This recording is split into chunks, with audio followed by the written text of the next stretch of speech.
Today we're going to be talking about cable face pulls from a high to low attachment. So we're going to go on an angle and we're going to do a variation that accentuates the external rotation. First, before I grab the cables, I want to show you what's going to happen with your hands because of the side view to see the form.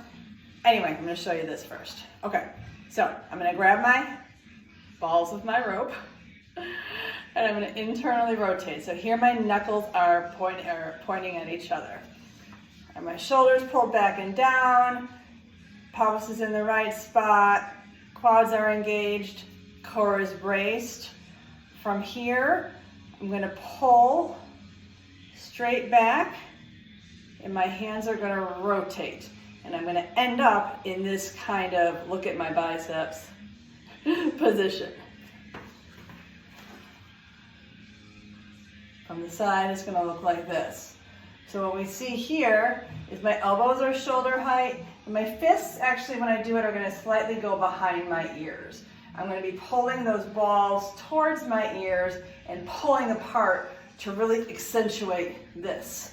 Now, notice, when we pull and the chest comes forward, the back likes to arch. Now I have scoliosis, so my back arch doesn't look the same as everybody else's, but we don't want that to happen, right? So you want to make sure to keep the core braced, make sure to keep the elbows as wide as possible, and pull apart the rope to really get that external rotation.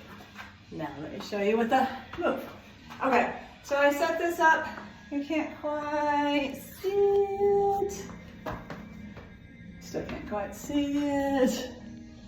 All right, now you can see it.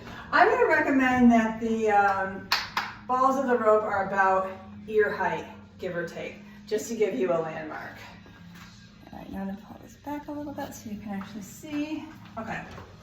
All right, so I'm grabbing the balls and I am holding in between my pointer and my thumb.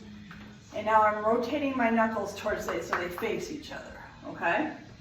For this demonstration, actually for this move in particular, we're going to be in a staggered stance, which is going to help the torso from moving back and forth, okay? I'm going to create tension in my body. I'm going to pull my shoulders back and down, which is going to lift my hips up.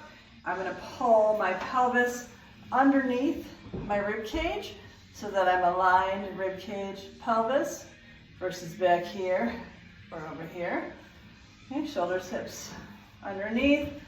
Quads, I am spinning my heels into the ground to stabilize and get some engagement.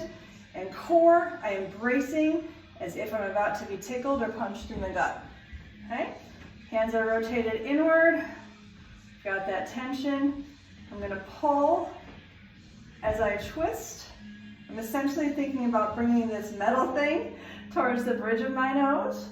And at the end range, my wrists are in the same plane as my elbows. They're not behind, in front of, or behind, right? Things are just stacked. And I'm pulling apart on this band. When I pull apart, I can feel the muscles in my upper back activate. I can feel my shoulder blades somewhat squeezed together. But mostly what I'm feeling is behind my shoulder, right, where the rotator cuff muscles are. Internal to external. Trying to keep my elbows shoulder height, and my fists are going slightly behind my ears. And I'm making sure that my core stays engaged and I am not losing tension.